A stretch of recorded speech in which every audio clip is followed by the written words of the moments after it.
Hello students, नमस्ते। जय राम जी की जय श्री कृष्णा। 2-3 दिन से कोई इश्यू चल रहा था, इस वजह से वीडियो अपलोड करने में थोड़ी परेशानी आ रही थी। अब आगे ऐसा इश्यू नहीं है। चलिए तो बढ़ते हैं आगे, ध्यान से सुनिए बात। कुछ स्टूडेंट ने सवाल पूछे थे पहले नंबर सिस्टम से रिलेटेड, तो पहले उनको सोल्व करवाते हैं। और कुछ स्टूडेंट्स पूछ रहे थे सर उस टाइप के सवाल नहीं लिए, ऑपरेटर से रिलेटेड सवाल नहीं लिए इसके अंदर। दरअसल हमने जो क्लासिफिकेशन किया है वो थोड़ा अलग तरीके से किया है, इसलिए सवाल सारे मिल जाएंगे, कोई दिक्कत नहीं है। नंबर सिस्टम में केवल नंबर सिस्टम ही डाला गया है। दरअसल बहुत सारे लैंग्वेज के सवाल लोग डाल देते हैं या फिर कई प्रकार के सवाल डाल देते हैं, तो दरअसल वो नंबर सिस्टम का पार्ट नहीं है। जो जिसका पार्ट होगा उस चैप्टर में मिल जाएगा आपको सवाल, चिंता नहीं करें उसकी, ठीक है। हाँ, तो कुछ सवाल बाकी थे जो आप लोगों ने पूछे हैं, तो वो मैं बता रहा हूं, ध्यान से सुनिए। आज का पहला सवाल देखिए, ये कह रहा है कि पहली 111 पूर्ण संख्याओं का योग क्या होगा, योग का इकाइकांक क्या होगा। पहली 111 पूर्ण संख्याओं के जो योग है उसका इकाइकांक क्या होगा। पूरा योग नहीं पूछ रहा है, केवल इकाइकांक पूछ रहे हैं। 111 पूर्ण संख्या होंगी 0 से लेकर कहां तक, 110 तक। तो 0 से तो टोटल में कोई फर्क नहीं पड़ेगा, यानी 110 तक का टोटल करना है। तो 110 गुणा 111 बटे 2, 2 से काटेंगे 55, 5 एकम 5, तो इकाइकांक कितना आएगा 5। पूरी कैलकुलेशन करें तब तो पूरे को गुणा कर लेंगे, केवल इकाइकांक की चाहिए तो 5 एकम 5, इकाइकांक कितना जाएगा 5। एसएससी मेंस 2017 में पूछा गया था ये सवाल, एकदम इजी है, कोई दिक्कत नहीं हो जाएगा। इसी प्रकार आगे देखिए, 100 अंकों की कितनी धनात्मक संख्या होती है। देखो 1 अंक की 9 होती है, 2 अंकों की 90, 3 अंकों की 900, 4 अंकों की 9000। समझ रहे हो मेरी बात का मतलब। अब 4 अंकों की 9000, इसका मतलब एक बार तो 9 आएगा और 3 बार आएगा 10।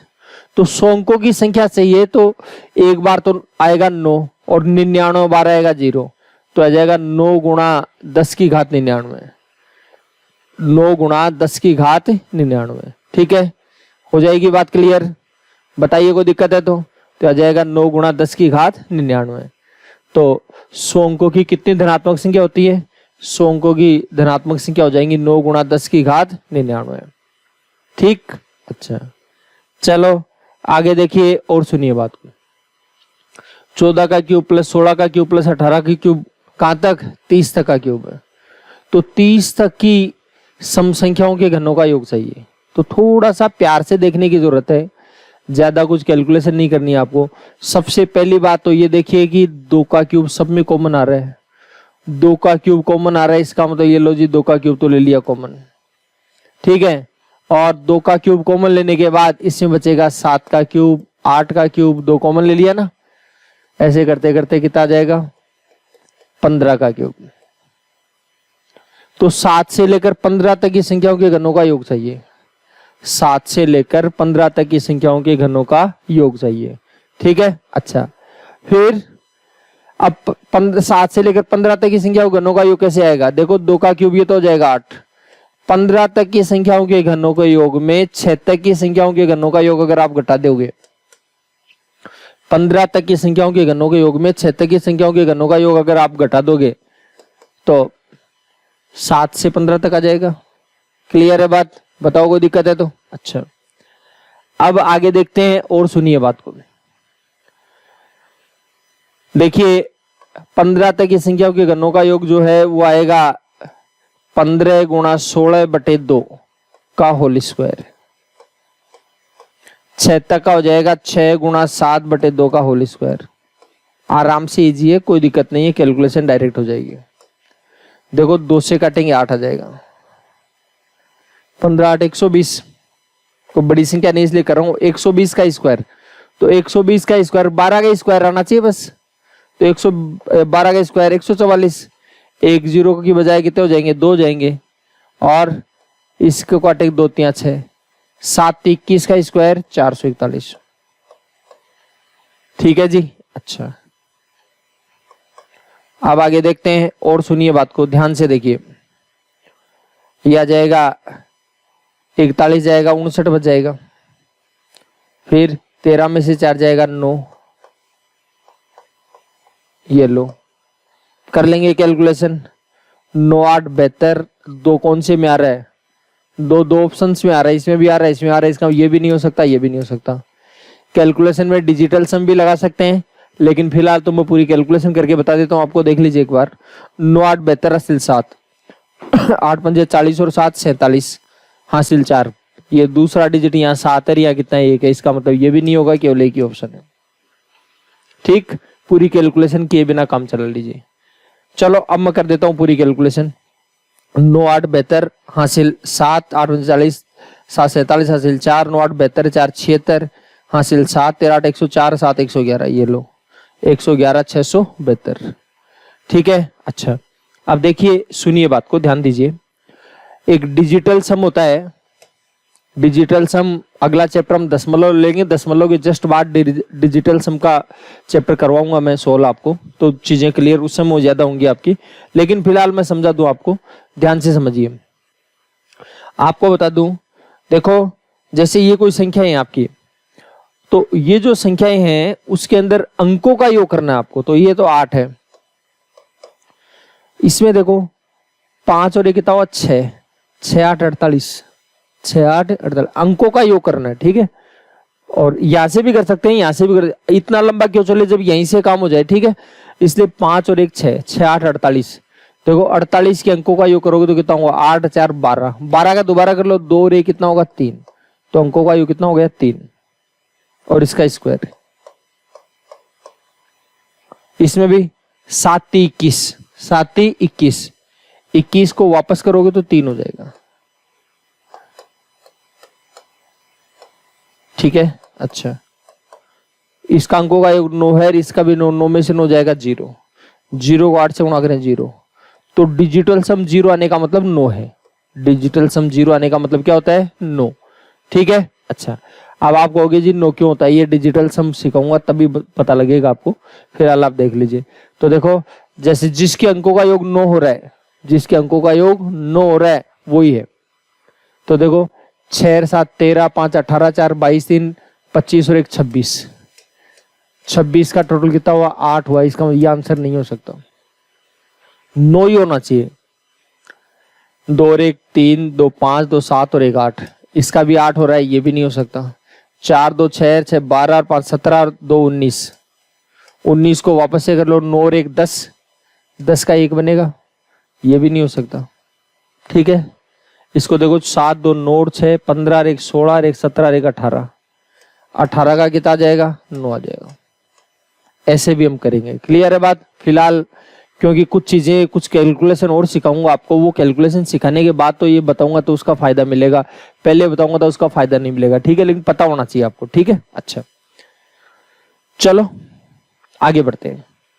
3 अंकों वाली संख्या, ऐसी संख्याएं कितनी है जिसके सभी अंक विषम है।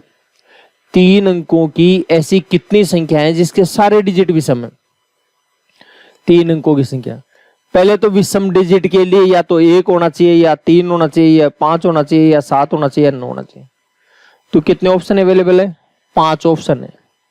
तो यहाँ 5 में से कोई सी भी संख्या लिख सकते हो, यहाँ भी 5 में से कोई सी भी लिख सकते हो, यहाँ भी 5 संख्याओं में से कोई सी भी लिख सकते हो। सही बात है कि नहीं है भाई।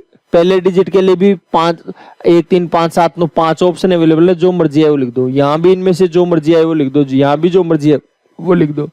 तो कितने प्रकार की संख्या बन जाएंगी 5 पंजे 25 पंजे 125, 125 प्रकार की संख्या ऐसे बनेंगी 3 डिजिट में जिनके सारे डिजिट विषम है, जिनके सारे के सारे डिजिट विषम है। ठीक है चलो, तो ये कैलकुलेशन आप कर लेंगे। आगे बढ़ते हैं, ध्यान से सुनिए। 10 विभिन्न धनात्मक पूर्णांकों का योग 100 है। इन संख्याओं में सबसे बड़ी संभावित संख्या कौन सी है। सबसे बड़ी संभावित संख्या कौन सी है। देखो 10 विभिन्न संख्याएं हैं अलग अलग, ठीक है, और उनका योग टोटल कितना है 100 है। ठीक है, तो कह रहा है सबसे बड़ी कौन सी होगी। तो सबसे बड़ी कौन सी होगी, इसका मतलब जो 9 संख्या है वो छोटी छोटी ले लेते हैं। तो छोटी छोटी कौन सी लेंगे एक ले लेते हैं, 2 ले लेंगे, 3 ले लेंगे, अलग अलग लेनी है, सेम ले नहीं सकते। इसका मतलब 9 तक तो ये 9 संख्या आ गई, 9 तक तो ये 9 संख्या आ गई। और 10 संख्याओं का जो टोटल वो कितना बता रखा है, 100 बता रखा है। तो 9 संख्याओं का टोटल करो, 1 से लेकर 9 तक का टोटल 45 होता है। 9 गुणा 10/2, 2 से काटेंगे 5 आ जाएगा, 5 नाम 45 हो गया। टोटल हो गया कितना, 45। अब सबका टोटल 100 होना चाहिए। 100 में से 45 जाएगा, बताओ क्या बचेगा, 55 बच जाएगा। 100 में से 45 जाएगा, कितना बचेगा, 55 बचेगा। इसका मतलब सबसे बड़ी संख्या कौन सी हो सकती है, 55। 55 से बड़ी कोई संख्या नहीं हो सकती, 55 से बड़ी नहीं हो सकती भाई, सीधी सी बात है। आपके पास ये दोस्त है, आपको 100 रुपए देने हैं, आप चाहते हो कि इसको ज्यादा से ज्यादा दें, इसको ज्यादा से ज्यादा दो, तो इसको ज्यादा देने इसका मतलब बच्चों को कम देना, इसका मतलब इनको कम से कम देने। तो कम से कम कितने से काम चला सकते हो, तो कम से कम तो 1 रुपया दे सकते हो। फिर कह रहा है सब, अब हम तो चाहते हैं सबको एक एक ही दे देते, लेकिन ये कह रहा है सबको अलग अलग देने, विभिन्न अलग अलग। ठीक है, इसका मतलब एक को 1 दे दिया, अब दूसरे को 2, तीसरे को 3, 9 में को 9। ठीक है, इसलिए कम से कम यही हुआ। ठीक है, कम से कम 45 रुपये बांट दे, बांटने थे 100, तो 100 में 45 चले गए, कितने बच जाएंगे, 55 बच जाएंगे। हो जाएगी बात क्लियर। अच्छा चलिए, हंसते मुस्कुराते आगे बढ़ जाते हैं। अगला जो सवाल है वो देखिए, 56 गुणा 75 गुणा 60 गुणा 84 गुणा 210 बराबर 2 की घात p गुणा 3 की घात q गुणा 5 की घात r गुणा s r 7 की घात s। ये सवाल आपको पूछा गया, इसका सॉल्यूशन आपको करना है। कैसे करेंगे देखिए, तसल्ली से देखिए एक बार। 56 को क्या लिखोगे, 7 गुणा 8, 7 गुणा 8, 8 को लिखोगे 2 का क्यूब, 8 को क्या लिखोगे, 2 का क्यूब। 75 को लिखेंगे 25 गुणा 3, 75 को क्या लिखेंगे, 25 गुणा 3, तो 25 होगा वो 5 का स्क्वायर होगा, गुणा 3। फिर ऐसे टुकड़े कर लेना, पहले टुकड़ा करना सिखाया था ना वैसे, अब मैं सबको कर करके नहीं दिखाऊंगा, ये आपको करने। 60 का हो जाएगा 15 गुणा 4, 60 का क्या हो जाएगा, 15 गुणा 4, तो 15 को लिखोगे 3 गुणा 5, 4 को लिखोगे 2 का स्क्वायर। ये लो जी, 60 का भी हो गया। फिर क्या हुआ है, 84, 84 को देखो क्या होगा, 21 4 84 होगा। 14 6 का 84 बोल सकते हो आप, आपके जैसे कंफर्टेबल लगे, इजी लगे वैसे कर लीजिए। जैसे मेरे दिमाग में 21 4 84, तो 21 4 84, तो 21 को तो लिख दूंगा 3 गुणा 7, 4 को लिख दूंगा 2 का स्क्वायर। उसके अलावा 210 और आ गया, 210 को 21 गुणा 10 लिख सकते हैं, क्या लिखेंगे, 21 गुणा 10, तो 21 को क्या लिखोगे, 21 को लिखोगे 3 गुणा 7, 10 को लिखोगे 2 गुणा 5। क्लियर है बात। अच्छा अब आराम से देखिए, ध्यान से देखना। 2 कितनी बार है, 3 बार, 2 बार ये 5 बार, 5 बार और 2 बार 7 बार, 7 बार 1 बार 8 बार, तो आ जाएगा 2 आएगा 8 बार, यानी 2 की घात 8 हो जाएगा। आराम से गिन लो, 3 2 5 2 7 और 1 8, 2 की घात 8 हो जाएगा। फिर 3 की घात 1 2 3 4, यह आ जाएगा 3 की घात 4। फिर 5 की घात 2, तो ये होगा 2 और 1 3 और 1 4, यह आएगा 5 की घात 4। 7 की घात 1 और 1 2 और 1 3, यह आ जाएगा 7 की घात 3। बताइए कोई समस्या है तो सबसे पहले तो ये कर लेना है, जो भी घातें आ रही है उनको एक जगह कर लीजिए आप। फिर इसने बोला 2 की घात p, 3 की घात q, 5 की घात r, 7 की घात s। 2 की घात p है, यहाँ पर 2 की घात कितनी है, 8, इसका मतलब p की वैल्यू कितनी है, 8 है। तो p की जगह तो क्या लिख दोगे, इसकी वैल्यू पूछिए तो p की जगह लिख दोगे 8, प्लस q की वैल्यू कितनी है, 4, तो p प्लस q की वैल्यू हो गई 4 बटे s ये क्या 7 की घात है, वो 7 की घात है 3 बटे में 3 हो गया, प्लस r कितना है, r 5 वाली घात है, ये घात 4 है जी। ये लो, कुछ भी नहीं है, बस यहाँ थोड़ा सा सोच सकते हो आप, बाकी तो कोई दिक्कत नहीं है। 8 4 12, 12 में 3 का भाग दिया 4, 4 और 4 8। ठीक है, अच्छा चलो, 100 तथा 400 के बीच प्राकृत संख्याओं का योग क्या है जो 13 से विभाजित है? जो संख्याएं 13 से विभाजित है, जिसमें 13 का भाग कंप्लीट जा रहा है। ऐसा सवाल पहले भी है, 100 और 200 के बीच में आया था ये। ठीक है, और अब की बार पूछ लिया 100 और 400 के बीच में। तो देखो, अगर 13 के भाग जाने वाला अगर एक ही ऑप्शन मिले तब तो काम ही हो गया आपका। ठीक है, देखो ध्यान दीजिए, बात को सुनो। 13 चौक 52, 4 बचेगा। 13 3 39, 9 बचेगा। 13 से 93, 7 का भाग जाता है इसमें, 13 का भाग जाता है, सॉरी। तो संभावना हो सकती है इसकी। फिर इसके 13 चौक 52, 13 एकम 13, इसमें नहीं जाता, इसका ये हो ही नहीं सकता। फिर 13 चौक 52 बचेगा 5, 13 चौक 52 बचेगा 4, इसमें भी नहीं जाता, ये भी नहीं हो सकता। ठीक, फिर 13 चौक 52, इसमें हो जाता है, इसमें हो जाता है, दोनों में 13 का भाग जाता है साहब। दोनों दावेदार आ गए, अब झगड़ा होगा। अब तो क्या करेंगे अब कंफर्म करने के लिए पूरी कैलकुलेशन कर लेते हैं। देखो जी, ध्यान दीजिए, 100 और 400 के बीच में, तो देखो 100 में भाग दीजिए पहले तो 13 का, 13 7 91, बचेगा 9, 13 8 104। तो 7 बार में तो पूरा पूरा जाएगा नहीं, 7 बार नहीं बैठेगा, 8 बार से शुरू करेंगे। ठीक है, फिर 400 में देंगे तो ये आएगा 13 3 39, ये 0 लग जाएगा। ठीक है, 30 बार जाएगा, 30 पॉइंट समथिंग। कितनी बार? 30 पॉइंट समथिंग। 7 से तो 100 के नीचे रहेगा, 8 बार जाएगा, मतलब ये आ जाएगा 13 गुणा 8, 13 गुणा 9, 13 गुणा 10,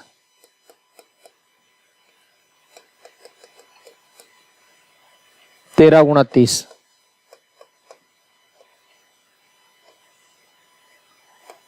13 तो आ जाएगा सब में कॉमन। इसमें बचेगा 8 प्लस 9 प्लस 10 प्लस 30। 8 से लेकर 30 तक का टोटल करना है, 8 से लेकर 30 तक का टोटल करना है। और समांतर श्रेणी में अब की बार तो समांतर श्रेणी में तो बताया था आपको, 8 और 30 दोनों को जोड़कर 2 का भाग दे दीजिए, औसत आ जाएगा। औसत को गुणा करेंगे संख्या से तो टोटल आ जाएगा। तो 30 में से 7 घटा देते हैं, 23 संख्या हो गई। 30 में 7 जाएगा, कितनी संख्या हो गई? 23। अब देखो 13, 30 38, 38 में 9 का भाग दिया 19 गुणा 23। इन दोनों में से देखना है, दोनों का इकाई अंक अलग अलग है, तो आराम से देखो 3 नाम 27, 7 7 21, इकाई अंक 1 आएगा, एक ही ऑप्शन में है। क्लियर है बात? हो गया काम अपना। और किसी को लगे नहीं जी पूरी कैलकुलेशन बताइए, तो पूरी कर लीजिए कैलकुलेशन। दिक्कत क्या है इसमें? पूरी कैलकुलेशन करोगे तो पहले तो 23 को 19 से गुणा कर लेता हूं। 23 को 19 से गुणा करेंगे कितना जाएगा? 437। 23 को 19 से गुणा किया 437। आप सोच रहे होंगे इतनी जल्दी गुणा कैसे कर लिया? दरअसल मैंने आपको एक बात बता रखी है, पहले ही बताया था, 19 और 23 के बीचों बीच 21 है। ये 21 से 2 कम है, 21 से 2 ज्यादा है। 21 से 2 कम और 21 से 2 ज्यादा। एक बार घट रहा है, एक बार जुड़ रहा है। पहले का स्क्वायर माइनस दूसरे का स्क्वायर, तो 21 का स्क्वायर मेरे को याद है 441, 2 का स्क्वायर 4, 441 में 4 जाएगा 437। आपका मन है कि नहीं मैं तो पूरा करके देखूंगा, तो पूरा करके देख लेना। 13 7 91 हासिल 9, 13 3 39 और 9 48 हासिल 4, 13 चौक 52 और 4 56। ये लो जी 56 81, एक ही ऑप्शन है। ठीक है, अब तो कह रहे एक ही ऑप्शन होना ही है, पूरी कर ली तो कैलकुलेशन। देखिए इसमें क्या बोल रहे हैं, 3 की घात 33 प्लस 3 की घात 33 प्लस 3 की घात 33, 2 की घात 33 प्लस 2 की घात 33 बराबर 6 की घात x। कह रहा है x की वैल्यू बताइए। बहुत प्यार से देखना है, तसल्ली से देखिए, सुंदर सवाल है। एक ही संख्या कितनी बार आ गई? 3 बार आ गई। एक ही संख्या 3 बार आई है भाई साहब, तो इसका मतलब है आप ऐसे तो लिख सकते हो 3 गुणा 3 की घात 33। एक ही संख्या 3 बार आई तो 3 गुणा कर दो एक ही संख्या को, बात वही है। इसमें भी एक ही संख्या 2 बार आई है, इसलिए 2 गुणा कर देते हैं इसको, तो आएगा 2 गुणा 2 की घात 33। आपको पता है गुणा में घातें जुड़ जाती है, तो 33 ये एक ये कितनी हो जाएगी? 34, तो आ जाएगा 3 की घात 34। ये 33, ये एक ये 2 की घात 34। आपको पता है 3 गुणा 2 की दोनों की 34 है, तो होल घात 34 लगा देते हैं, तो आ जाएगा 6 की घात 34। 6 की घात x है, तो इसका मतलब ये x ही है। ये x की वैल्यू कितनी आ जाएगी? 34। बहुत छोटा सा सवाल था, सुंदर सा सवाल था, जो हमारा हो चुका है कंप्लीट। ठीक है जी। अच्छा चलो आगे देखिए और सुनिए बात। 1 + 11 + 111 ये कितनी बार है? 1 2 3 4 5 6 7 8 9 बार है भाई। ये कह रहे हैं कि इसकी वैल्यू है n, तो n के डिजिटल सम बताइए, अंकों का योग बताइए कितना होगा। तो अंकों का योग करना है, इसलिए इसका तो 1 है, इसका कितना हो गया? 2, इसका कितना हो गया? 2, तीसरे वाले का 3 हो जाएगा, लास्ट वाले का 9 हो जाएगा। अंकों का योग कर लिया, अब इनका सबका टोटल कर लो। 1 से लेकर 9 तक का टोटल आपको बताया था, 9 × 10/2 होता है। किसी को डायरेक्ट याद है तो 45 लिख दो। 2 पंजे 10, 9 पंजे 45। तो इसका अंकों का जो योग है वो कितना हो जाएगा भाई साहब? 45 हो जाएगा। कितना होगा? 45। ठीक है। ये कह रहा है इसके पहले 40 पदों का योग बताइए। अब इसको लेकर के थोड़ा गड़बड़ होगा, कई लोग सोचेंगे यार ये क्या लफड़ा होगा, 1 के बाद 3 आ गया, 3 के बाद 4 5, फिर 7 2 बार आ गया, 10 2 बार आ गया, 10 आया है, फिर 9 आ गया, ये क्या लफड़ा है? तो थोड़ा प्यार से देखने की जरूरत है, आराम से समझ में आ जाएगा। आप ऐसे समझ में नहीं आ रहा है, वो मेरे को भी नहीं आ रहा है, तो आराम से देखो, इसको 1 छोड़कर देखो, 1 4 7 10। अब समझ में आएगी आपको। देखो देखें, 1 4 7 और 10। अब दूसरी सीरीज और देखो, 3 5 7 9, 3 5 7 9।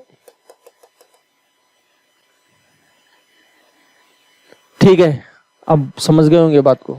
ये 2 सीरीज थी, उनको एक जगह इकट्ठा कर दिया इसने। 2 सीरीज थी, उनको एक जगह इकट्ठा कर दिया। इसने पूछ लिया 40 पदों का टोटल, तो 20 पदों का तो ये टोटल कर लेते हैं, 20 का ये 40 पदों का टोटल हो जाएगा। क्लियर है बात? अच्छा, तो अब कैसे करना है? एक तो है, मोस्टली लोग फॉर्मूला लगाते हैं, मैं दोनों ही तरीकों से बता देता हूं आपको। ठीक है, तो पहले तो ज्यादा लोग फॉर्मूला लगाते हैं, तो इसलिए फॉर्मूला बता रहा हूँ। SN × n/2 2a + n-1 × d। देखो फॉर्मूला लगाते भी हो तो ये लिखना नहीं पड़े आपको, मेरे को समझाना है इसलिए मैं लिख रहा हूँ। n है 20, तो 20/2। 1 का डबल, 1 का 1, 1 का डबल कितना होगा? 2। n-1, 20 में से कम करेंगे 19, डिफरेंस 3 3 का है। 19 57, 57 और 2 59, 20 में 2 का भाग दिया 10, 10 को 59 से गुणा करेंगे 590 आ जाएगा। ये तो पहले वाले का टोटल। बाद में क्या आया? 3 5 7 9, तो वही n/2, तो 20/2। 1 का डबल मतलब पहले वाले का डबल, तो पहले 3 है क्या, तो 3 का डबल कितना होगा? 6। पदों की संख्या 20 में से कम करेंगे 19, डिफरेंस कितने कितने का? 2 2 का डिफरेंस है। ये लो, 20 में 2 का भाग दिया 10, 19 दूनी 38, 38 और 6 44, 44 को 10 से गुणा करो भाई साहब, कितना आ जाएगा बताओ? 440 आ जाएगा। तो 440 तो ये 590, 590 + 440 कितना हो जाएगा बताओ? 3 1030 आ जाएगा। ये लो। कोई कहे कि भाई बिना फॉर्मूले के, तो फॉर्मूले में देखिए लास्ट का पद याद कर लो पहले। 20वां पद, 20वां पद है, इसका डिफरेंस 19 बार है। कितने कितने का डिफरेंस है? 3 3 का है, तो 3 3 का डिफरेंस 19 बार आएगा। तो 19 57 और 1 58, 57 और 1 58 होगा। तो 58 तो हो गया लास्ट का, 1 हो गया पहला, दोनों को जोड़ देंगे, 2 का भाग देंगे। ठीक है। अच्छा, ये तो आएगा औसत। औसत को संख्या से गुणा कर देंगे। संख्या 10 है क्या? 20। ये लो जी, 2 से काटेंगे 10 हो गया। 58 1 59 को 10 से गुणा करें 590। देखो देखो 590 आया था क्या? ठीक है, इसको करो तो इसको कर लो, 2 2 का अंतर आ रहा है। 20वां पद पूछा, इसका अंतर 19 बार आएगा, तो 19 बार 2 का अंतर आएगा, तो 19 दूनी 38, 38 और 3 41, तो 41 तो आ गया लास्ट का, और पहला पद कितना है 3, 41 और 3 44, 44 में 2 का भाग दिया औसत आ जाएगा, पहली और लास्ट के दोनों को जोड़ेंगे 2 का भाग दिया औसत आएगा, औसत को संख्या से गुणा करें, संख्या 20 है, 2 से काटेंगे 10 हो जाएगा, 41 3 44 को 10 से गुणा करें 440, वही 440 है। तो जैसा आपको बेटर लगता है, अच्छा लगता है, सरल लगता है, वो कर लीजिए, कोई दिक्कत नहीं। देखो सवाल अलग आ रहा है क्या, कोई भी सवाल अलग नहीं आ रहा है, जो बातें हमने पहले करी है वो की वही सवाल आ रहे हैं, कंप्लीट वो के वही आ रहे हैं। देखो इसमें क्या करना चाहिए आपको, ध्यान से देखिए, समझिए बात को। 9 पदों तो का टोटल, पहले तो प्यार से कैलकुलेशन कर सकते हो आप, पॉइंट हटाओगे 1 0 लगेगा, इसका पॉइंट हटाओगे 2 0 लगेंगे, इसका पॉइंट हटाओगे 3 0 लगेंगे, जितने डिजिट हैं उतने 0 लगेंगे। समझ गए बात को? अच्छा, 10 में 2 का भाग दिया 5, 100 में 2 का भाग दिया 50, 1000 में 2 का भाग दिया 2 है भाई, ये 3 नहीं है 2 है, ये गलती से लिखा हुआ है 2 है ये, ठीक है। तो 1000 में 2 का भाग दिया 500, आप समझ गए होंगे, एक एक 0 बढ़ता जाएगा, यही तो है। तो 5 5 यही तो आएगा, बताओ 9 बार 5, तो ये बात तो यही सोच ली थी, 5 आ रहा है, 50 आ रहा है, 500 आ रहा है, तो लास्ट में तो 5 ही आएगा, बस सीधी सी बात है, लास्ट के 5 एक ही ऑप्शन में। आप कहोगे इसमें भी है, तो इसमें 2 है इधर, जबकि हर बार 5 ही बन रहा है, इसलिए ये भी नहीं हो सकता, ठीक है, ये पता होना चाहिए आपको, ठीक। ये कह रहा है इस संख्या का इकाईकांक क्या है। अब इकाईकांक क्या है, ये कई अब ये सोच रहे होंगे यार ये तो बहुत बड़ी महाभारत, तो 5 घात का तो बताया नहीं था सर ने तो सारा बता दिया, बस आपको दिमाग लगाना है। आपको पता है 4 4 के तो रोटेशन सबके होते हैं, सबका 4 4 का रोटेशन तो होता ही है, क्लियर है बात। तो 4 का भाग दे देंगे, समय 1 ही घात आ जाएगी, मतलब बस घबराने की जरूरत नहीं, ये 1 की घात 1, 2 की घात 1, 3 की घात 1, 20 की घात 1, ये लो। अब इनका इकाईकांक क्या आएगा, तो 20 तक का टोटल कर लो, 20 तक का टोटल करने में तो कोई दिक्कत नहीं है। 20 तक का टोटल क्या होता है, 20 गुणा 21/2। देखो काम अगर किया है तब तो पता है, नहीं तो पता नहीं। इकाईकांक 0 आएगा, इकाईकांक कितना आ जाएगा, 0 आ जाएगा। कर लेंगे कैलकुलेशन। अच्छा चलो बढ़ते आगे, ध्यान से सुनिए। x + y + z बराबर दे रखा 38। एक्स वाई जेड अभाज्य संख्या है, एक्स की मैक्सिमम वैल्यू क्या होगी, एक्स की मैक्सिमम वैल्यू क्या होगी। तो मैं एक बात बताता हूं, पहले तो ये देखो अभाज्य संख्याएं जो हैं, प्राइम नंबर जो होते हैं वो आपको पता ज्यादातर विषम संख्या होती है, ज्यादातर क्या होती है, विषम। तो हमने मान लिया सारी विषम होंगी यार, तो तीनों विषम है। तो देखो एक बात है, 3 विषम संख्याओं को जोड़ने पर विषम ही आएगा टोटल, 3 विषम संख्याओं को जोड़ने से टोटल कितना आएगा, विषम आएगा। जबकि यहाँ क्या है, सम संख्या है, यहाँ पर है सम संख्या। तो सम संख्या है, इसका मतलब क्या हुआ, इसका मतलब सिंपल सी बात है जी, तीनों विषम नहीं है, इसका मतलब है एक सम है। तो संसार में तो सम संख्या अभाज्य में तो केवल 2 ही है, और इसके अलावा तो है नहीं, क्लियर है बात। तो इसका मतलब 1 तो 2 होगी, क्लियर है बात। तो इसका मतलब मान लो ये तो हो गई 2, ये 2 हो गई, तीनों मिलाकर 38 है, इसका ये दोनों मिलाकर 36 हो गई, ये दोनों मिलाकर क्या हो जाएंगी, 36 हो जाएंगी।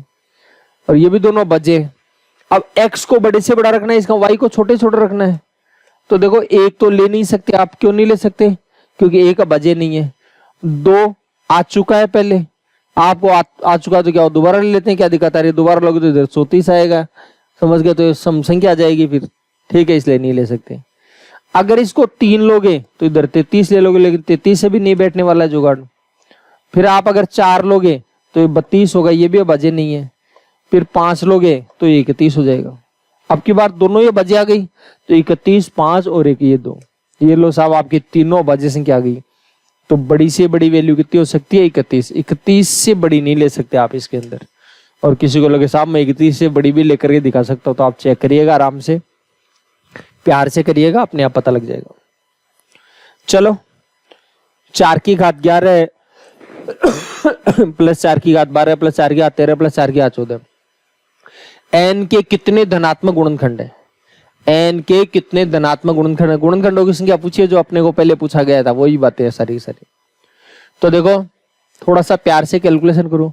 4 की घात 11 प्लस 4 की घात 12 प्लस 4 की घात 13 प्लस 4 की घात 14।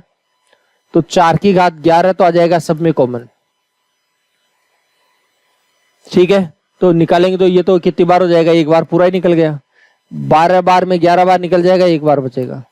13 बार में 11 बार निकलेगा, 2 बार बचेगा। 14 बार में 11 बार निकलेगा, 3 बार बचेगा। ये तो आएगा 4 की घात 11। 64 16 80 4 84 और 1 85। अब गुणनखंडों की संख्या पूछिए, तो गुणनखंडों की संख्या का तरीका आपको पता होना चाहिए। इसको 2 का स्क्वायर लिख सकते हो, गुणा 11 गुणा 5 गुणा 17।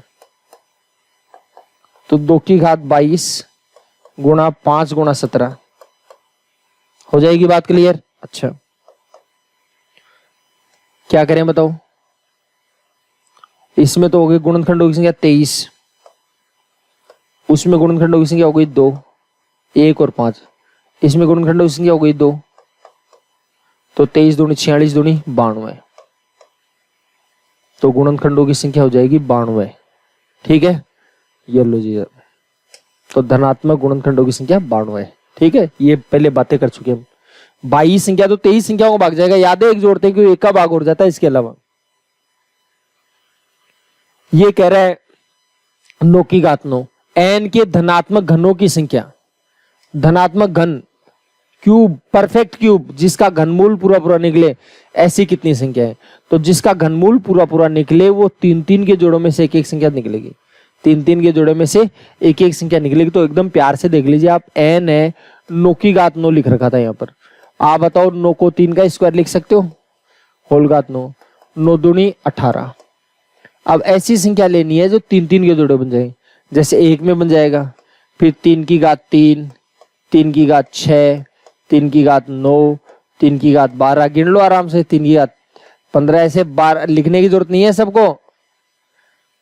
तो आ जाएगा 1 2 3 4 5 6 7।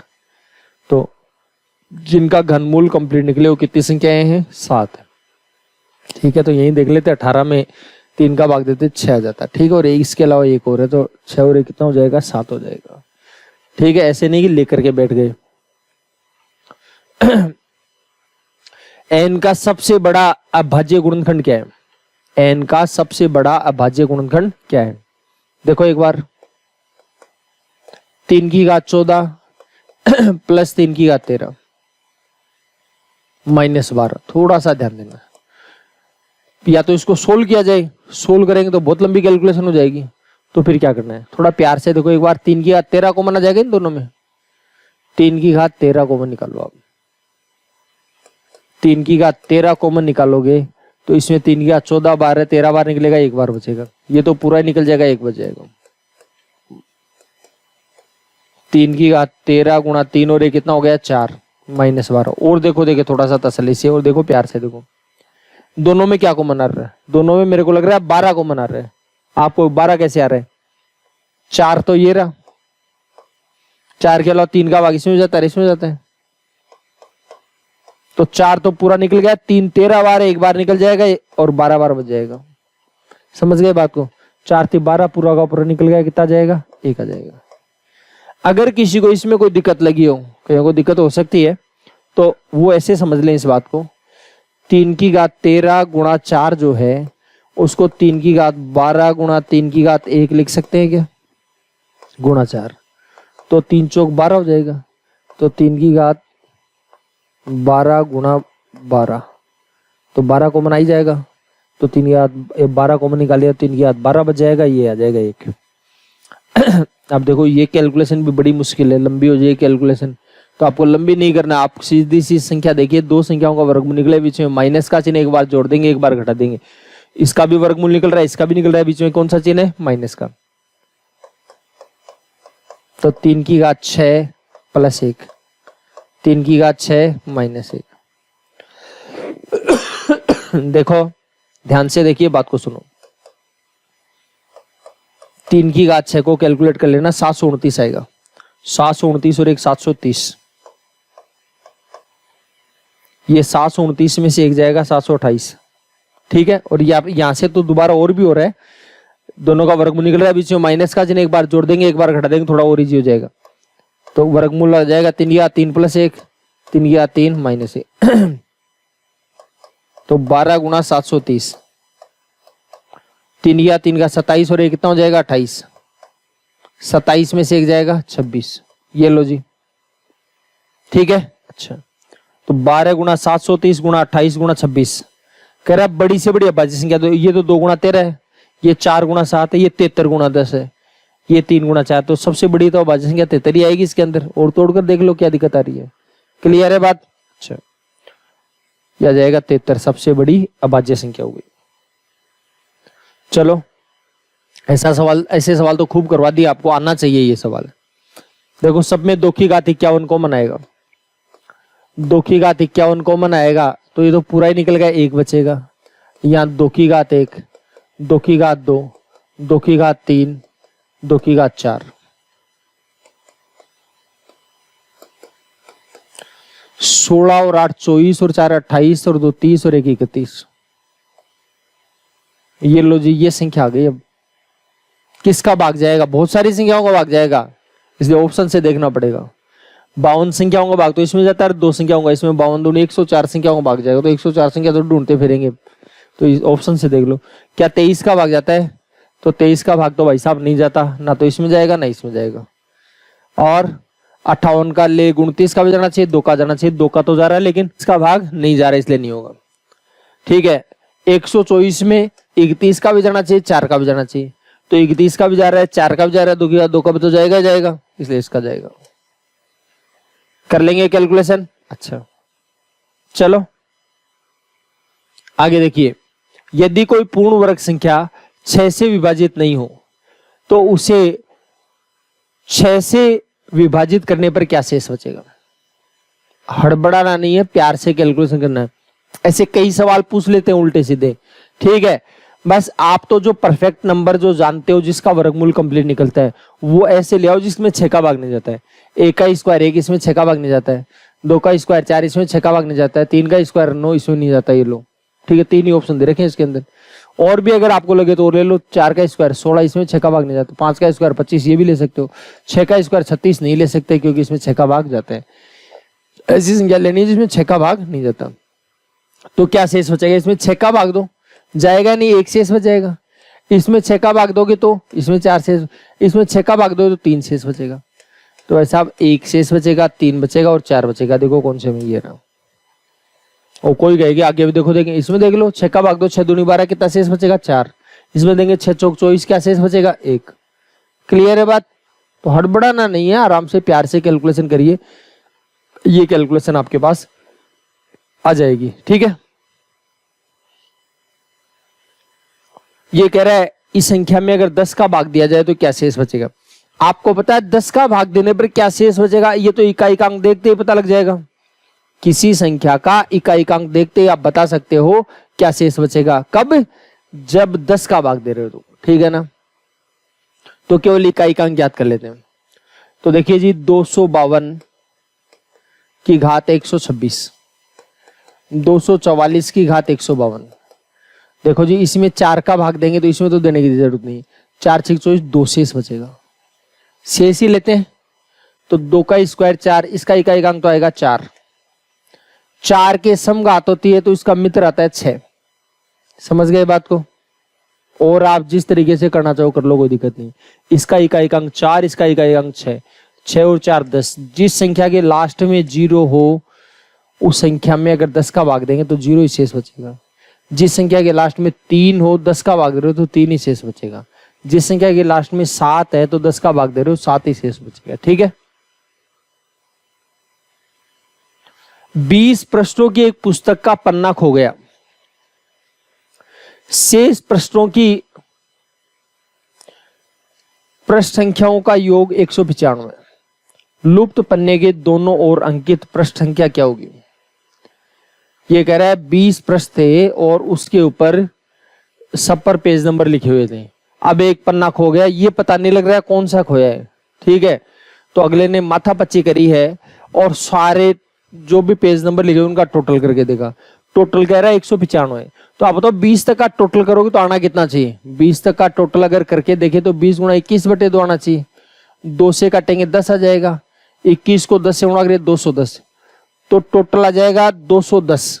टोटल कितना आएगा? 210। लेकिन जो पेज उसके पास हैं उनका टोटल आ रहा है 195। कितना कम पड़ गया? 15 बच गया। इसका मतलब है जो पेज खोया है उसके दोनों साइड में जो संख्या लिखी हुई है उनका टोटल 15 है। तो बताओ क्या होगी? 7 और 8 हो जाएगी। कितना हो जाएगा? 7 और 8। अच्छा, कई बार ये पूछ लिया जाता है भाई ऑप्शन में 5 और 10 होता तो वो भी सही होता क्या? बताओ देखें, 5 और 10 होता ऑप्शन में तो क्या वो भी सही होता कि इसका टोटल 15 आ रहा है? होता या नहीं होता? कुछ लोग कहेंगे ये हो जाता। नहीं होगा मेरे भाई। क्यों नहीं होगा? क्योंकि एक पृष्ठ खोया है, एक पन्ना खो गया, तो दोनों साइड में जो संख्या होंगी वो लगातार ही तो होंगी। ऐसे थोड़ी कि पेज का इस साइड का 15 नंबर है तो इस साइड का 10 आ जाएगा या 18 आ जाएगा। ठीक है, लगातार आएंगे। ठीक है, हाँ, कॉमन सेंस भी लगाना है। आगे क्या बोल रहा है देखो, 1 की घात 1 गुणा 2 की घात 2 गुणा 3 की घात 3, कहां तक? 100 तक। इसके हल में अंत में आने वाले जीरो की संख्या क्या है? अब बताओ अंत में कितने जीरो आ जाएंगे? कैसे पता लगाए क्या होगा इसका सॉल्यूशन? तो देखो, अब लगातार होती तब तो इलाज है, लेकिन जितनी संख्या लिखी उतना ही उसके घात लगी हुई है। अब वैसे तो पता लगा नहीं पा रहे हैं तो क्या करें? वैसे गिन लो, लेकिन गिननी तो अपने को 5 की संख्या, तो 5 को निकालो पहले तो अलग। 5, 10, 15, 20,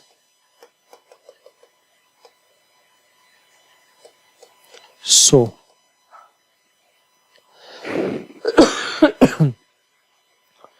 तो 5 की घात 5 से लेकर 5 की घात 100 तक सारी संख्या हमने ले ली जो 5 का भाग जाने वाली। इनमें 5 5 कितनी बार है ये देख लो आप और जोड़ लो इसको। ये तो गिनना है 5 कितनी बार है। इसमें 5 बार है, इसमें 10 है तो 10 को 2 गुणा 5 लिखोगे ना, करवाया था आपको, तो इसमें 10 बार हो जाएगा, इसमें 15 बार हो जाएगा, इसमें 20 बार हो जाएगा। ऐसे करते करते करते इसमें 5 कितनी बार आएगा? 100 बार आएगा। इसमें 5 आ जाएगा 100 बार। ठीक है, अच्छा, इसके अलावा भी है क्या? इसके अलावा भी कुछ रह गया, आराम से देखना आपको क्या रह गया। अब देखो भाई साहब, 25 की घात जो 25 है, इसमें 5 25 बार ले लिया आपने, 25 आया होगा इसमें, लेकिन इसमें 5 25 बार नहीं था, 50 बार था, क्योंकि 5 गुणा 5 लिखेंगे तो 25 इस पर भी लगेगा, इस पर लगेगा। समझ रहे हो मेरी बात का मतलब? तो 25 इसमें तो एक बार ही लिया ना, एक बार बाकी रह गया वो एक्स्ट्रा 5 वाला, इसलिए ये 25 आ जाएगा। तो ऐसे 50 में भी एक बार एक्स्ट्रा रहेगा, करके देख लेना। तो उसके घात 50 रहेगी, 75 वाले की घात 75 रहेगी, 100 वाले के लिए घात 100 रहेगी। ये एक्स्ट्रा इनका अलग से टोटल कर देना, बस यही गड़बड़ हो सकती है और बाकी कोई नहीं है। आराम से टोटल कर लो, प्यार से कर लीजिए। सब में क्या कॉमन आ रहा है? 5 कॉमन आ रहा है। 5 एकम 5, 5 दूनी 10, 5 3 15, 20, 75 और 25 100, 100 और 100 200 और 50 250 हो जाएगा। 20 तक का जो टोटल है वो आ जाएगा 20 गुणा 21/2 प्लस 250। 2 से काटेंगे 10 होगा। 21 पंजे 105, 105 को 10 से गुणा करें 1050 प्लस 250 बराबर हो जाएगा 1300। कितनी बार होगा भाई साहब? 1300 बार हो जाएगा। तो 5 आएगा 1300 बार, और 5 1300 बार आएगा, 2 तो 1300 से ज्यादा बार ही आएगा, मतलब जोड़े 1300 बार बनेंगे, तो जीरो भी कितनी बार आएगा? 1300 बार आएगा। ठीक, कोई दिक्कत है किसी प्रकार की? लेकिन अगर जिसको समझ में नहीं आया, इसका मतलब वो जीरो का जो चैप्टर है वो समझ में नहीं आया आपको, इसलिए हो सकता है दिक्कत हो आपको। तो आराम से देखिएगा, वापस से करिए। 4 की घात 16 गुणा 5 की घात 25, 4 की घात 16 गुणा 5 की घात 25। इसमें अंकों की संख्या क्या है? देखो 4 को 4 से 16 बार गुणा कर लो, 5 को 5 से 25 बार गुणा कर लो, सोल्व कर लेना, अपने आप पता लग जाएगा। आप कहोगे बहुत बड़ी महाभारत हो जाएगी, तो बिल्कुल महाभारत होगी। चतुराई से काम ले लें। आपको होता है 5 और 2 के को इकट्ठा करो, आप 5 दूनी 10 होता है, जिसमें 10 आ जाता है उसकी कैलकुलेशन इजी हो जाती है। तो 2 और 5 जितनी जगह इकट्ठे किए जा सके वो तो इकट्ठे करो, बाद में देखेंगे, ठीक है। देखो जी 4 को तो आप 2 का स्क्वायर लिख सकते हो और होल घात 16 है, 5 की घात 25 है, तो भाई साहब ये तो आ गया 2 की घात 32 गुणा 5 की घात 25। अब मेरी बात सुनिए, 2 की घात 7 गुणा 2 की घात 25, 2 की घात 7 गुणा 2 की घात 25 गुणा 5 की घात 25, ठीक है। अच्छा आप मेरी बात सुनो, 2 की घात 7 है उसकी वैल्यू आएगी 128, 2 की घात 7 की वैल्यू कितनी आएगी 128, और 2 गुणा 5 इसकी होल घात 10 है,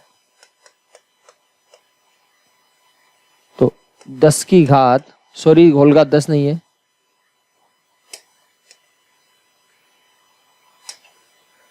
होल घात 25 है भाई साहब। तो ये कह रहा है how many digits in this number, इस संख्या में कितने डिजिट्स होंगे? तो भाई साहब 128 के 25 बार जीरो लगेंगे, तो 128 में 3 तो ये हो गए, 25 आ जाएंगे जीरो, यानी 28 डिजिट हो जाएंगे। तो कैलकुलेशन को लेकर के मत बैठना, ये भी मैंने आपको समझाने के लिए इतने नाटकबाजी करें, बाकी यहीं से पता लग जाता है यार 32 बार हो जाएगा, 25 बार तो जोड़े बनेंगे, तो 25 बार तो जीरो आएगा, 2 की घात 7 का 128, 128 में 3 डिजिट, तो 3 डिजिट के 25 बार जीरो मतलब 28 डिजिट आ जाएगा, ठीक है ना। आराम से करना। 48 की घात 4 गुणा 5 की घात 12, 48 की घात 4 गुणा 5 की घात 12, इसमें कितना, वही सवाल है, बस आपको करना क्या है, 5 और 2 के को एक जगह कर लो आप, ठीक है। तो 5 तो पहले से अलग है, 2 को एक जगह ले जाओ आप उसमें। देखो 48 की घात 4 गुणा 5 की घात 12, देखो 3 गुणा 16 लिख सकते हो इसको, और 16 को लिखोगे 2 की घात 4, होल घात 4 लगेगी गुणा 5 की घात 12, 3 की घात 4 गुणा 2 की घात 4 चौक 16 गुणा 5 की घात 12, ये लो जी साहब, ठीक है। 3 की घात 4 का होगा 81, आपको पता है 12 बार तो इसके साथ जोड़े बनेंगे, तो 2 की घात 4 को मैं लग लेता हूं 2 की घात 12 गुणा 5 की घात 12, तो भाई साहब 12 बार जीरो तो इसमें आ जाएगा, और 81 गुणा 16 है 10 की घात 12 आ जाएगी। इसको सोल्व कर लो केवल, तो इसमें भी मेरे ख्याल से आपको कोई ज्यादा दिक्कत नहीं आनी चाहिए, 4 डिजिट आ जाएंगे, 16 एकम 16, 16 8 128 और 1 129, तो 12 तो जीरो और 4 डिजिट ही, तो 4 और 12 कितना हो जाएगा बताओ, 16 डिजिट हो जाएगा, तो 16 डिजिट की संख्या आ जाएगी। कितने डिजिट की संख्या जाएंगी, 16 डिजिट की संख्या आएगी। है कोई दिक्कत? चलिए आगे देखते हैं और सुनिए बात। देखो ये जो सवाल है इसमें सारा खेल लैंग्वेज का है और बाकी कुछ भी नहीं है अलग से बातें, तो इस लैंग्वेज पर थोड़ा सा ध्यान देना, फोकस करना।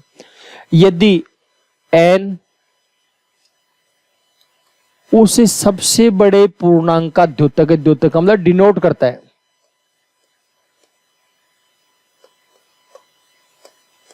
डिनोट करता है जो लेस देन n है।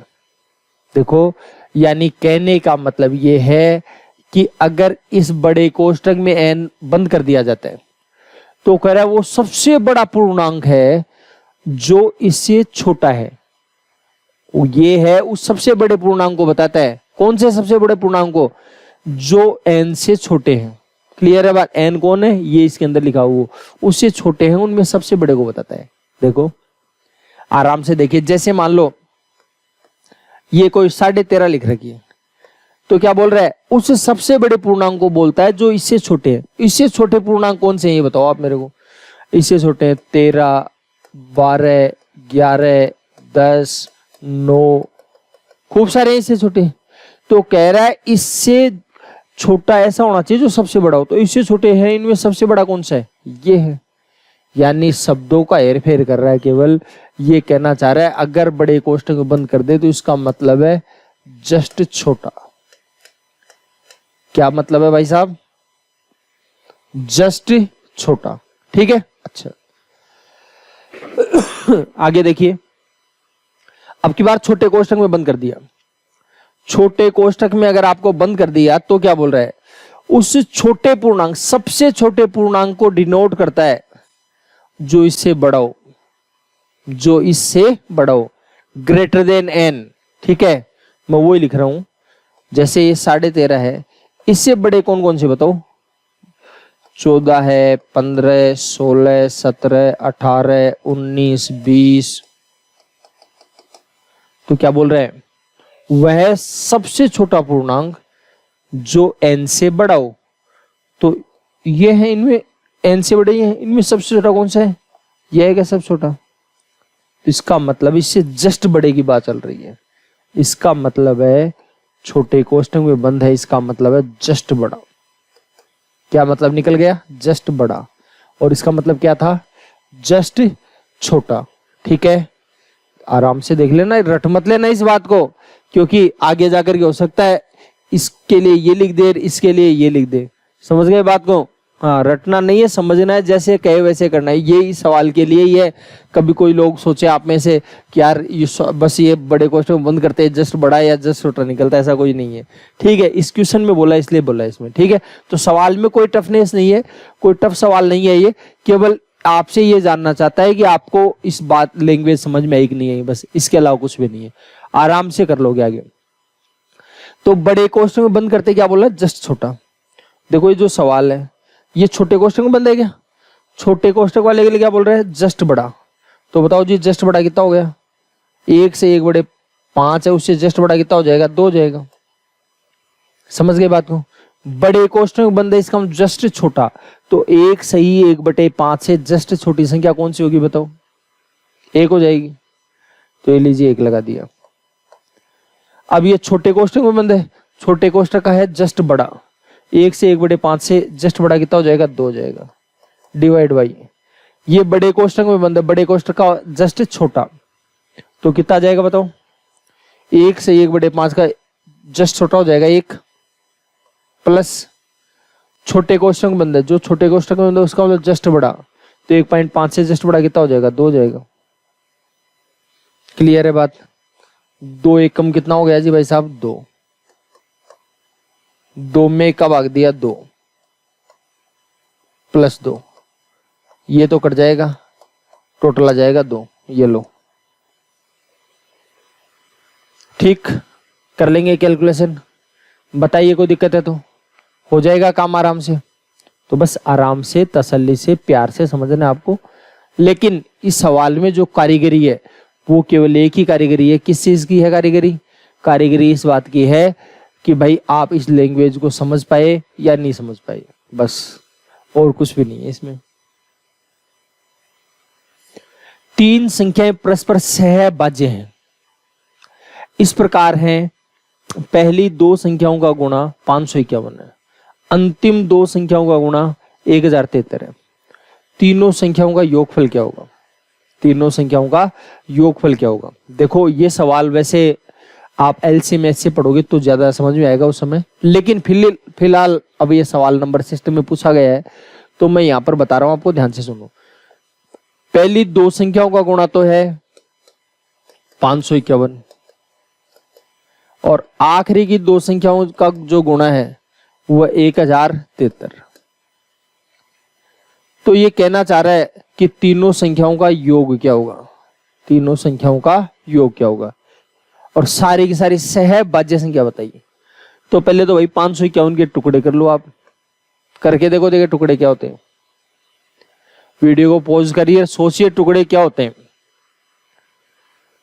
बस टुकड़े क्या होते हैं, यही है प्रश्न। बाद में तो सबको आता है, आपको ही नहीं सबको आता है फिर तो, ठीक है। तो मैंने एक रास्ता बताया था आपको, अगर आपको ध्यान में हो तो। अगर ऐसे गाड़ी कहीं पर अटक जाए तो आपको क्या करना है, हालांकि और भी तरीके हैं, लेकिन फिलहाल हमने जब एलसीएम एचसीएफ नहीं पढ़ रखा तब बता रहा हूं आपको। 551 से ऐसी बड़ी संख्या बताओ जिसका वर्गमूल निकलता हो। 551 से बड़ी ऐसी संख्या बताओ जिसका वर्गमूल निकलता हो। कितना होगा? 576। कितना हो जाएगा? 576। तो 576, 576 में क्या घटाएंगे? 25 घटा देंगे। 576 में घटा देंगे कितना? 25। 500 क्या होना जाएगा? अच्छा आप बताओ, ये तो 24 का स्क्वायर हो गया और ये 5 का स्क्वायर। दो संख्याओं का वर्गमूल निकले, बीच में माइनस का चिन्ह, एक बार जोड़ देंगे एक बार घटा देंगे। देखो इतनी लंबी कैलकुलेशन नाटकबाजी करने नहीं है, केवल समझाने के हिसाब से बताया मैंने आपको। तो 24 और 5 कितना हो जाएगा? 29। और 24 में 5 जाएगा, कितना बचेगा? 19। तो आ जाएगा 29 गुणा 19 आएगा। कितना आएगा? 29 गुणा 19। अच्छा फिर ये आएगा 1073। 1073 के लिए क्या करेंगे? 1073 के लिए 1089 माइनस 16 लिख सकते हो। तो दो संख्या तो आ गई, 19 गुणा 29 ये लो। अब 1073 से जस्ट बड़ी ऐसी संख्या बताओ जिसका वर्गमूल निकलता है। तो 33 का स्क्वायर 1089 होता है, तो आ जाएगा 1089। अब 1089 में क्या घटाएं कि 1073 आ जाए? तो 16 घटा देंगे। अब देखो दोनों का वर्गमूल निकल रहा है और बीच में माइनस का चिन्ह, एक बार जोड़ देंगे और एक बार घटा देंगे। तो यह आ जाएगा 33 का स्क्वायर और यह आ जाएगा 4 का स्क्वायर। तो 33 और 4 37। 33 माइनस 4 तो आ जाएगा 37 गुणा 29। 37 गुणा 29, 19 गुणा 29। देखो इसका तीन संख्या आ गई, 19, 29 और 37। ये लो साहब, ये तीनों संख्या मैंने आपको ढूंढ करके बता दी है। अब आराम से जो भी कैलकुलेशन आप चाहते हो कर सकते हो, वो कर लीजिएगा। यही सवाल हम एलसीएम एचसीएम पढ़ेंगे तब वापस से पढ़ेंगे, तो उस समय मैं इस तरीके से बताऊंगा और उस तरीके से बताऊंगा। दोनों तरीकों से ये चर्चा हम उस समय करेंगे, ठीक है? ठीक, उस समय करेंगे ये बात। यहाँ पर जो बतानी थी मैंने बता दी आपको, लेकिन इसमें देखो बड़ी कारीगरी लगाई है कि ऑप्शन देकर तुक नहीं मार दे अगला, इसलिए पूछ लिया संख्याओं का योग, यानी अगले को सवाल लाना ही चाहिए। तो उनका योग कर लीजिए। 19 और 29 48, 48 और 37 कितना हो जाएगा? 85। इनका टोटल आएगा 85। ठीक है, कर पाएंगे कैलकुलेशन? अच्छा चलो बढ़ते आगे, देखते हैं अगला सवाल। 4 क्रमागत अभाज्य संख्याएं, 4 क्रमागत अभाज्य संख्याएं आरोही क्रम में है, मतलब असेंडिंग ऑर्डर में, बढ़ते क्रम में। उनमें पहली 3 संख्याओं का गुणा 385 है, आखिरी की 3 संख्याओं का गुणा 1001 है। तो ये कहना चाह रहा है सबसे बड़ी अभाज्य संख्या कौन सी है? सबसे बड़ी अभाज्य संख्या क्या है? तो देखो ध्यान से मेरी बात सुनना, ध्यान से देखिए। आखिरी की 3 संख्याओं का गुणा तो आ रहा है 1001, 3 अभाज्य संख्याओं का, और शुरू की 3 अभाज्य संख्याओं का 385। अब देखो मैं एक छोटी सी बात बताऊं, इसकी शक्ल देख करके क्या लग रहा है किसका भाग जा रहा है? 5 का जा रहा है, ठीक है? अब लगातार बोल रहा है, इसका मतलब मान लो 5 है, तो 5 7 ऐसे। आप कहोगे 5 से पहले भी तो हो सकता है, बिल्कुल हो सकता है। तो 5 से पहले अभाज्य संख्या कौन सी आती है? 3। 3 का भाग जाता है क्या? देखो देखें, अंकों का योग करके देख लो, 3 का भाग नहीं जाता। 3 का भाग नहीं जाता, इसका मतलब ये है कि 3 से नहीं, शुरू 5 से ही है। अब 5 से शुरू होने वाले 4 क्रमागत अभाज्य संख्या देख लो, 5 7 11 और 13। ये लो जी भाई साहब, आपके पास तीनों संख्या मिल गई, चारों संख्या मिल गई, 5 7 11 और 13।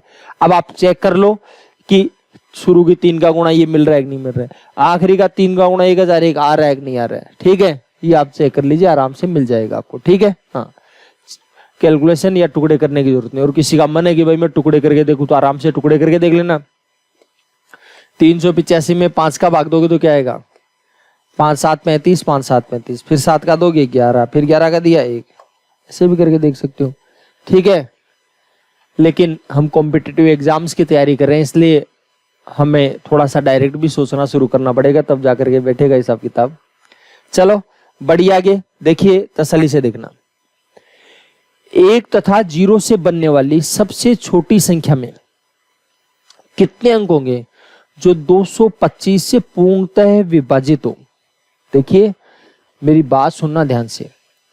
1 तथा 0 से बनने वाली सबसे छोटी संख्या में कितने अंक होंगे जो 225 से पूर्णतः विभाजित हो। ठीक है, अच्छा तो देखो ध्यान दीजिए, और संख्या बननी चाहिए 1 और 0 के अलावा की संख्या से नहीं बननी चाहिए। तो पहले तो ये देखो 225 का भाजकता का नियम क्या है। 225 का भाजकता का नियम है 25 का भाग भी जाए और 9 का भी जाए, 25 का भाग भी जाए और 9 का भाग भी जाए। जिस संख्या में 25 का भी जाए 9 का भी जाए उस संख्या में 225 का भाग जाएगा। ठीक है, संख्या बढ़नी चाहिए 1 और 0 से। तो 1 और 0 से 25 का भाग जाने वाली संख्या कौन सी है? देखो जिस संख्या के लास्ट में डबल 0 हो, 25 हो, 50 हो या 75 हो, वो संख्या 25 से डिवाइड है। तो भाई साहब 1 और 0 की परमिशन है, इसलिए ये नहीं ले सकते, ये भी नहीं ले सकते, ये भी नहीं ले सकते, केवल एक ले सकते हो जिसके लास्ट में 0। इसका भाई साहब लास्ट में तो आएगा 0। अब 9 का क्या भाजकता का नियम है? अंकों का योग 9 होना चाहिए। तो अंकों का योग 9 होना चाहिए, तो एक ही योग कर सकता है, 0 तो योग करेगा ही नहीं। क्लियर है बात? तो 1 को कितनी बार लिखे? 9 जाए, 1 को लिखेंगे 9 बार। तो 1 2 3 4 5 6 7 8 और 9, ये लो जी भाई साहब 9 बार लिख दिया हमने। तो ये कह रहा है कितने डिजिट की संख्या होगी बताओ? तो 9 बार तो ये लिख दिया यार, 2 बार ये, 9 और 2 11 डिजिट की संख्या हो गई। तो इसका मतलब है ये संख्या कितने डिजिट की हो गई? 11 डिजिट की सबसे छोटी संख्या होगी ये। ठीक है, जो संख्या 225 से डिवाइड होगी और 1 और 0 के कंट्रीब्यूशन से बनेगी। क्लियर है बात? 1 का भी भाग जाएगा और 0 का भी जाएगा, सॉरी 1 और 0 से बनने वाली। ठीक है, देखिए दो संख्याओं के योग को उन संख्याओं से अलग अलग गुणा किया जाए तो गुणनफल 247 और 114 प्राप्त होता है। तदनुसार उन दोनों के योग में किसका भाग जाएगा? सॉरी, उन दोनों संख्याओं का योग क्या होगा? उन दोनों संख्याओं का योग क्या होगा? देखो क्या होना चाहिए, दो अलग अलग संख्याओं को उन संख्याओं से अलग अलग गुणा, दो संख्याओं के योग को उन संख्याओं से अगर अलग अलग गुणा किया जाए तो एक से तो आता है 247 और दूसरे से आता है 114। दोनों में योग को गुणा किया है। तो आप पहले बात तो ये देख लो, दोनों में कॉमन क्या है कि योग से गुणा किया है। तो देखो दोनों में क्या कॉमन है? 19 का भाग जा रहा है, इसमें 19 का भाग, 19 कॉमन है यानी योग 19 आ जाएगा, क्योंकि योग तो दोनों में ही है ना। कोई कहे जी ऐसे पता नहीं लगता, कोई बात नहीं, ऐसे नहीं लगता तो ऐसे देख लो। दो संख्याएं मान लीजिए आपके पास a और b है, दो संख्याएं आपके पास क्या है? a और b। तो दो संख्याओं के योग को, ये लो दो संख्याओं का योग है, योग को किससे गुणा किया जाए? इन संख्याओं से अलग, इससे भी किया जाए, इससे भी। तो इससे कर लिया पहले तो मान लो, तब तो आपके पास आ गया 247। फिर योग को वापस इससे गुणा किया तो कितना बता रहा है? 114। तो सबसे पहले तो देखो a प्लस भी दोनों में कॉमन आ रहा है ना, तो दोनों में कॉमन आने वाली संख्या देख लो, बस काम हो जाएगा आपका। और कोई लगे नहीं जी ऐसे नहीं, पूरी कैलकुलेशन कराओ, पूरी कर लो भाई, दोनों को जोड़ दो। जोड़ोगे तो a प्लस भी तो आ जाएगा दोनों में कॉमन, a प्लस भी तो आएगा दोनों में कॉमन। इसमें क्या बचेगा? a, इसमें बचेगा b। 247 और 114 आ जाएगा 361। a प्लस बी को a प्लस बी से गुणा करें, a प्लस बी का स्क्वायर बराबर आएगा 361। स्क्वायर की संख्या आ जाएगी वर्गमूल में। 361 का वर्गमूल कितना हो जाएगा? 19। ठीक, कर लेंगे कैलकुलेशन।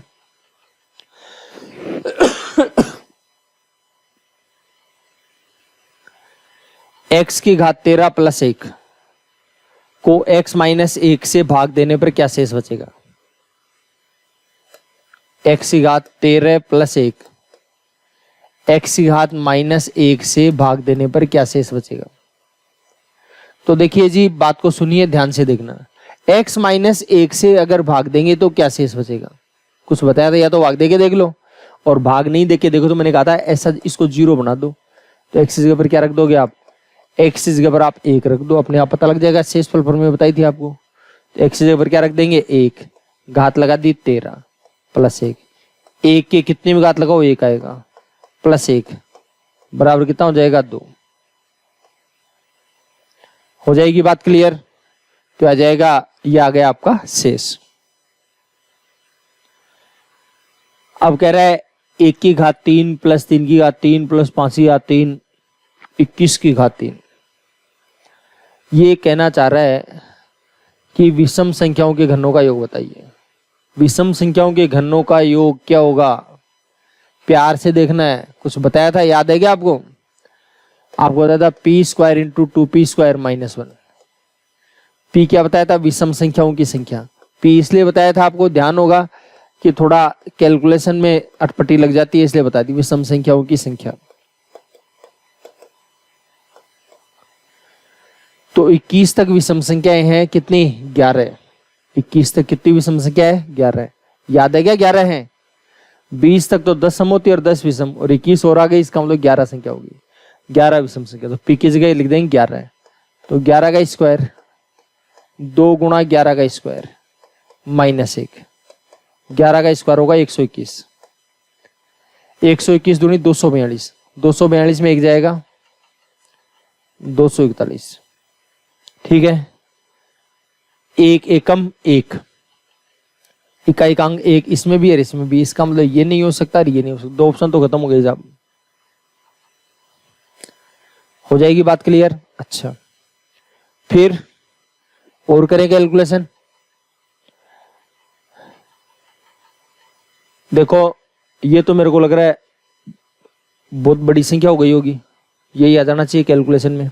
चलो देख लेते हैं, गुणा कर लेते हैं। और एक डिजिटल सम से भी बताया हुआ आपको।